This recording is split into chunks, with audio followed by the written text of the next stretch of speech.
যে নারী রান্না করার সময় তিনটি কাজ করবে ওই নারীর কপাল খুলে যাবে। আল্লাহ পাক রব্বুল আলামিন ওই নারীকে সম্পদশালী বানিয়ে দিবেন।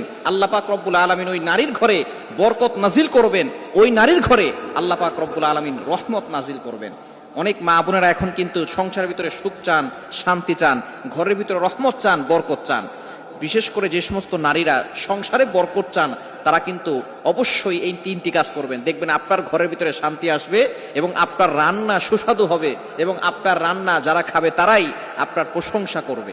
আমরা অনেকেই কিন্তু নিজের প্রশংসা শুনতে চাই এবং অনেকেই আমরা ঘরের ভিতরে বরকত চাই, রহমত চাই। এজন্য আমরা এই তিনটি কাজ করব। নাম্বার ওয়ান, এক নাম্বার হচ্ছে আপনি যখনই রান্নাঘরে প্রবেশ করবেন তখন আপনি সালাম দিবেন। মনে রাখবেন রান্নাঘরে কিন্তু চুলা আছে। এই চুলা, গ্যাসের চুলা বলেন আর যেই চুলাই বলেন, এই চুলা থাকার কারণে যখন আপনি রাতের বেলা সেখানে থাকেন না, এখানে কিন্তু জিন জাতি থাকার সম্ভাবনা আছে। এই জন্য যখনই আপনি রান্নাঘরে ঢুকবেন তখনই সর্বপ্রথম এক নাম্বার কাজ করবেন, সালাম দিবেন, আসসালামু আলাইকুম ওয়া রাহমাতুল্লাহ। কেউ থাকুক আর না থাকুক, ঘরে যখনই প্রবেশ করবেন, যদি ঘরে কেউ নাও থাকে তারপরে সালাম দিবেন, কারণ ঘরের ভিতরে অনেক সময় শয়তান থাকে। আপনার সালাম দেওয়ার কারণে সেই শয়তান সেখান থেকে বের হয়ে যাবে। শয়তান আপনার ঘরের ভিতরে আর বসবাস করতে পারবে না, সেখান থেকে শয়তান বের হয়ে যাবে। আল্লাহ পাক রব্বুল আলামিন নিজে বলে দিয়েছেন, কোরআন খুলেন, আল্লাহ পাক রব্বুল আলামিন বলছেন 18 নম্বর পারা 17 নম্বর পৃষ্ঠার 13, 14, 15 নম্বর লাইন, সূরাতুন নূরের 61 নম্বর আয়াতে রব্বুল আলামিন বলেন, ফাইদা দাখালতুম বুয়ুতান ফাসাল্লিমু আলা আনফুসিকুম তাহিয়াতাম মিন ইনদিল্লাহি মুবারাকাতান তাইয়্যিবা। যেই ঘরে ঢোকার সময় কোনো ব্যক্তি যদি সালাম দেয়, আল্লাহ পাক রব্বুল আলামিন ওই ঘরের ভিতরে বরকত নাজিল করেন। আল্লাহ পাক রব্বুল আলামিন পবিত্র রিজিক সেখানে দান করেন।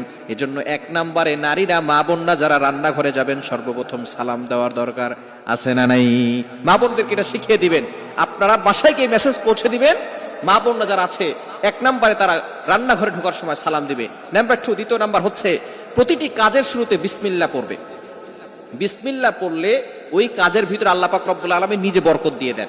বিসমিল্লাহ পড়লে কোনো রান্না করলে ওই রান্নার ভিতরে আল্লাহ তাআলা স্বাদ বাড়িয়ে দেন, ওই রান্নার ভিতরে আল্লাহ তাআলা রহমত দেন, ওই রান্নার ভিতরে আল্লাহ তাআলা বরকত দান করেন।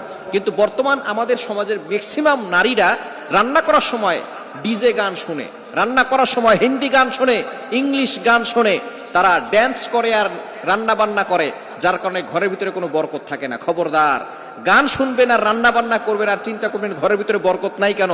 আপনি যদি বরকত পেতে চান, প্রত্যেকটা কাজের শুরুতে আপনি বিসমিল্লাহ পড়বেন। আপনি চাউল নিচ্ছেন, পড়েন বিসমিল্লাহির রহমানির রহিম। চাউল ধৌত করতেছেন, বলেন বিসমিল্লাহির রহমানির রহিম। মাছ কাটতেছেন, বলেন বিসমিল্লাহির রহমানির রহিম। আপনি গোশত ধৌত করতেছেন, বলেন বিসমিল্লাহির রহমানির রহিম। আপনি যেই